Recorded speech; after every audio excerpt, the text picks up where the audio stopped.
Welcome to this module of Professor Messer's free Microsoft 7680 certification training course. I'm James Messer, and in this module we're going to talk about upgrading to Windows 7. Windows 7 upgrades are something that's covered in our requirements that discuss installing, upgrading, and migrating to Windows 7. And this includes, but is not limited to, upgrading from Windows Vista and upgrading from one edition of Windows 7 to another edition of Windows 7. This is something we often find ourselves doing, is upgrading our system. We've started with a certain operating system, and we would simply like to have the latest and greatest operating system, but we don't want to have to go back and rebuild the entire computer from scratch. We've installed applications, we have documents on the computer. We'd like to maintain consistency, have the customizations that we've made to our backgrounds and to our bookmarks in our browsers and everything else that we've done. We also want to be sure that this is done across all accounts on the computer. It may not just be one person logging in, maybe multiple people logging in. So simply by upgrading, we can keep those things in place. This can save you, obviously, a lot of time. If you don't have to go back and install every application again, you don't have to go back and do a backup of all of the user's data and restore all of the user's data, and you'd simply like to put a disk in, upgrade your system, and get back up and running as quickly as possible, upgrading your system may be a really, really easy way to do this. It's almost always going to be very, very seamless to make this happen and relatively quick. You don't have to do a lot of backups and restores to make this happen. It's a one-time upgrade and you're done when everything goes well. Of course, you'll want to consider making your backups and having those backups available just as when you do everything, just in case there happens to be a problem during the upgrade process. But for the vast majority of people doing their upgrades, this is a very, very quick process. There are a few ways to perform an upgrade to Windows 7. The first way to upgrade is simply from the installation media. You slide your installation media into a DVD-ROM, or you start it from whatever resource you might have, and you start the installation. It will recognize that you're running Windows Vista, and it will prompt you for upgrading. Very, very easy to do, and that's probably how you'll do it most of the time if you're doing it on individual computers. If you're already running Windows 7, and you may be running Windows 7 Professional, and you'd like to upgrade to Windows 7 Ultimate, there's an option inside of Windows called the Windows Anytime Upgrade. It's in your control panel. There's a little icon there for the Windows Anytime Upgrade. So you could take an existing version of Windows 7 and upgrade to a more powerful version. You don't need installation media. You can buy it online, click a button, download it, and have that now new version available for what you need. You get everything that you need in that Windows Anytime Upgrade. One thing to keep in mind is that if you're running a 32-bit version of Windows and you need to get to a 64-bit version of Windows, there's no upgrade path to that. You do have to do a reinstallation if you're going to do something like that. If you wanted to downgrade from 64-bit to 32-bit, there's also no path for that. You have to back up user data and do a migration. In the next couple of videos, we'll show you how to do some migration. So even if you're in that situation, you'll still learn exactly the process you should go through to make sure you don't lose any user data when you move from one to the other. I've created this upgrade path chart to give you an idea of where you can go and how you can get there. Along the left side are all of the different Windows Vista versions. Along the top are the Windows 7 versions that we've discussed. And it's the things that you may expect. When you have a version of Vista, we can pretty much go to a comparable or higher version of Windows 7. The only instance that you'll notice where you can't do this is if you're running Windows Vista Home Basic or Windows Vista Home Premium, you cannot upgrade to Windows 7 Professional. You must first upgrade to Home Basic or Home Premium, and then once you have those installed, you could do an in-place upgrade to Windows 7 Professional. That's something you can't jump all the way from Vista to 7. Notice you can go from Vista Home Basic and Home Premium to Windows 7 Ultimate. You can kind of skip over the professional part. If you are already running Windows Vista Business, notice that you can upgrade to Windows 7 Professional. In fact, that's the only version of Windows Vista that you can do an actual upgrade to Windows 7 Professional. And you'll notice Windows Vista Ultimate can go to the Windows 7 Ultimate. Windows 7 Enterprise, of course, is if you have a site licensing, a special licensing from Microsoft, you can upgrade to Windows 7 Enterprise if you're running Windows Vista Vista Business or Windows Vista Enterprise. And I put a source here if you want to look at all of those on the Microsoft website. You can simply go to that TechNet page and it details all of this for you as well. If you are already running Windows 7, either Windows 7 Starter, Home Basic, Home Premium, or Professional, you can do an anytime upgrade. Simply click a button and upgrade your computer all the way to these versions. Notice we can go these anytime upgrades all the way up to the Windows 7 Ultimate. Notice that Windows 7 Enterprise is not available for an anytime upgrade. That's a special license. It's not something you can enable inside of your Windows 7. It's not something that is even available through retail. Obviously, Windows 7 Enterprise is a special license. You may only get that software from Microsoft. Before you install Windows 7, you upgrade to Windows 7, it would be nice to know if the hardware and the software that we were running on our computer could actually work properly with Windows 7. So before you install, you may want to run the Windows 7 Upgrade Advisor. This is included on the Windows 7 installation media. You can also download this from the Microsoft website to find out if your system can even do this. That may be important. You may need to upgrade memory, or you may need to make sure that the applications you have newer versions that will work properly in Windows 7. If you're in a very large environment, you may not have the capability to go to every single machine to run this. And Microsoft has already thought of this. They've created a tool called the Microsoft Assessment and Planning Toolkit. It's abbreviated MAP. This is a centralized console that will automatically retrieve information from different machines and bring all of that back and show you what's going on. I'll show you a little bit about that.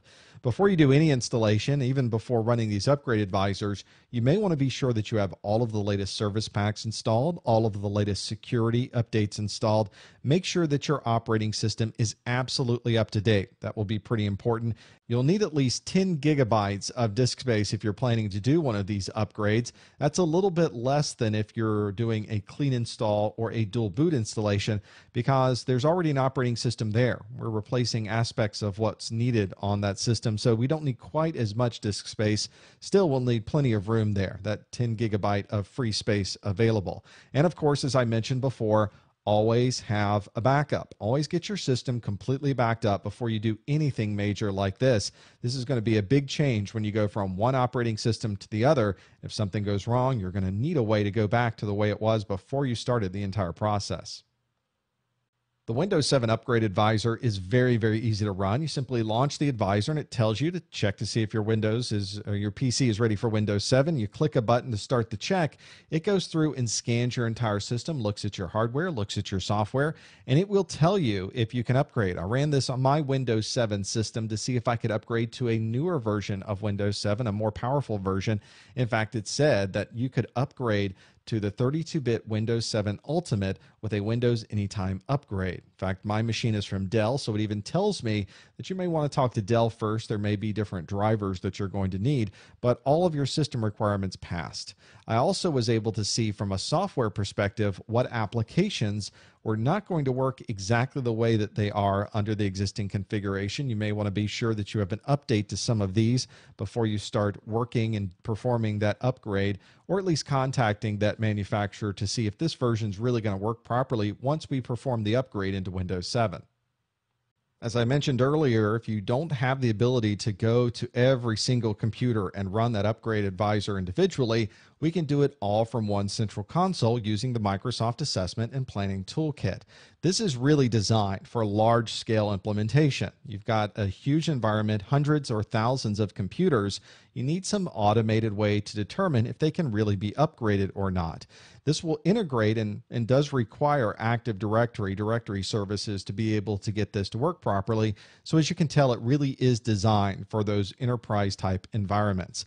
What this does is it scans the network to find out what's out there. It uses a lot of different mechanisms, but it's able to work automatically to determine exactly what's out there. It tries to find every computer it can in many, many different ways, and then it scans them, it inventories them to determine what's out there, what is running on those computers, what software is there, and what hardware is inside of those systems. So it's using built-in functionality to Windows and the rights and permissions available inside Active Directory to be able to access those computers and get detailed information out of them. Obviously, this would not work this way if you did not have rights to those computers, but because this is running and using that Active Directory implementation and you have administrator rights or rights to be able to see what's happening inside of everybody's computer, you can go into different computers, servers, and virtual machines to see what's going on.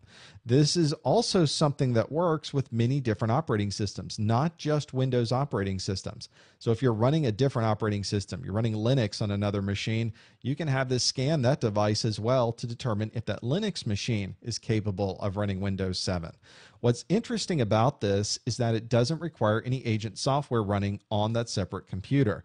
It simply needs to be running the Windows operating system or whatever operating system it's running, and it's doing polling and querying of that device best it can. If it's running Windows, it can gather a lot more information than if it's running Linux, but the important part is you don't have to do a software installation on every single computer just to run this planning toolkit. Obviously, it would take a lot more time if we had to do a software distribution of another agent just to run that and get that information back. So very clean for the end user, very seamless, something that runs automatically and can tell you a lot about what's happening on those computers.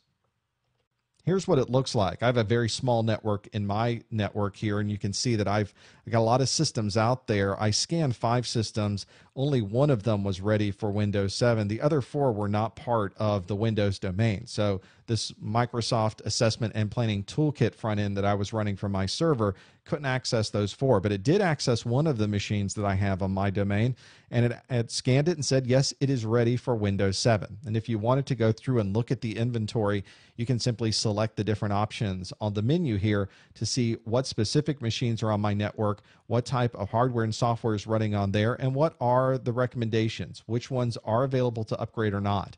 If you're in a large environment, you may have a certain budget that you've allocated for upgrades. You may need to know what computers can we keep and what systems are we going to need to replace. And we're going to need to figure out how much money we'll need to be able to migrate everybody to Windows 7. Let's perform an upgrade and see how this works. I've got my Windows Vista desktop here, and I've got it configured with my own background. It's black. I've got a few icons on the desktop, and I've created a document on the desktop called Upgrade Check. And if you look at this, it says this document should still be here after the upgrade. The idea is I'll be upgrading this Windows Vista Ultimate to a Windows 7 Ultimate, and I want to be sure that I show you that everything still stayed in place from the time we started to the time that we finished. I have the Windows Upgrade DVD in the drive, so I'm just going to do a setup here and start the setup program myself. I could have hit Explore and gone to there as well, of course. Vista says that it needs my permission to continue, and it has my permission. And now we're going to go through the normal Windows 7 startup. I can check compatibility online or install now. Install now is what I would like to do. This will be very, very similar to the previous installations we've done, where we've done a clean install and a dual boot. Just that this time we're going to get a couple of additional prompts because we are running in a full-blown operating system, and so the setup program has a few extra things that it can do.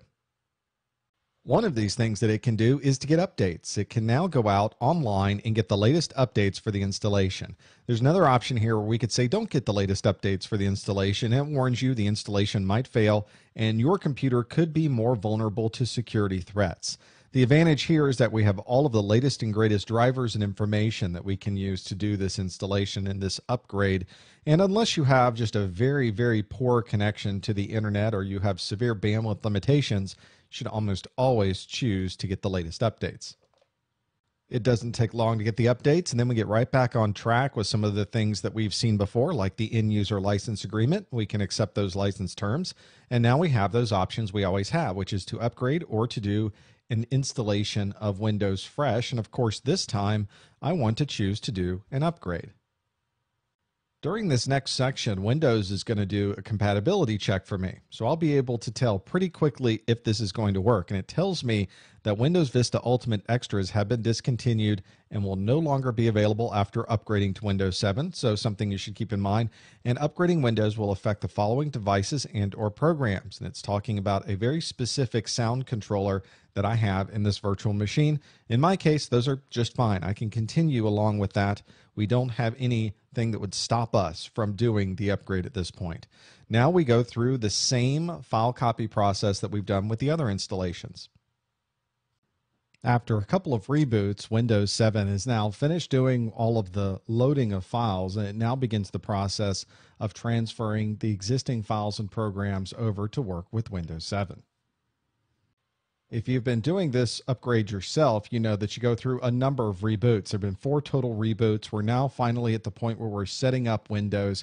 And at this point, we've already gone through the process of copying the new Windows files, going through the process of doing the migration of what was on the Vista system over into the Windows operating system. And now we can do things like choose some of the options that we had available to us before. Normally, we can simply step through the recommended settings for these. For instance, we'll choose the type of network we're on, and now finally, Windows 7 finishes. At this point, we need to make a decision about whether we would like to continue with this configuration or not. If there's something about this installation that did not go well, before we log in is the point where we need to make a decision. I think this went pretty well, so I'm going to type in my password, and now we're fully engaged at the Windows 7. There's no going back to the Vista desktop after this unless we completely wipe what's on the machine and restore from the backup files. Now that the migration is complete, we can see that we are in Windows 7. It's a different desktop environment. We can see the changes in the UI, but the things that were on the desktop remain there. Things like our remote desktop and our Windows compatibility and our upgrade checklist. And indeed, this document should still be here after the upgrade. Our migration went absolutely as we expected, and now we're running in the Windows 7 operating system. Whenever you're installing a brand new operating system, there's certainly a chance that something could go wrong. But fortunately, the process itself is watching to see if there are any issues. There are steps along the way, and if anything goes wrong, the entire installation upgrade process will say that, nope, we don't want to continue. In fact, we want to roll everything back to the way it once was. So it will revert everything back to the previous version, back to Windows Vista, for instance. And when we reboot, it's exactly the way we left it. So we won't be left in the middle with a configuration. If we're going through the upgrade, you're not going to leave your system in a mode that it's not going to be usable. The upgrade process is smart enough to roll back to the last good configuration. One other thing to remember is that if you are finished with the upgrade and you're looking at it and just something isn't quite right, or you're just not comfortable with the actual upgrade process, don't log in, because you still have a way to roll back to the previous configuration prior to successfully logging in. So simply don't log into Windows 7 until you're absolutely sure that your system is running exactly the way you'd like. That way, if you have any questions whatsoever, you can always go back to the previous version. But of course, you made a backup, right? So at least you know you can go back to the backup. But just another step along the way.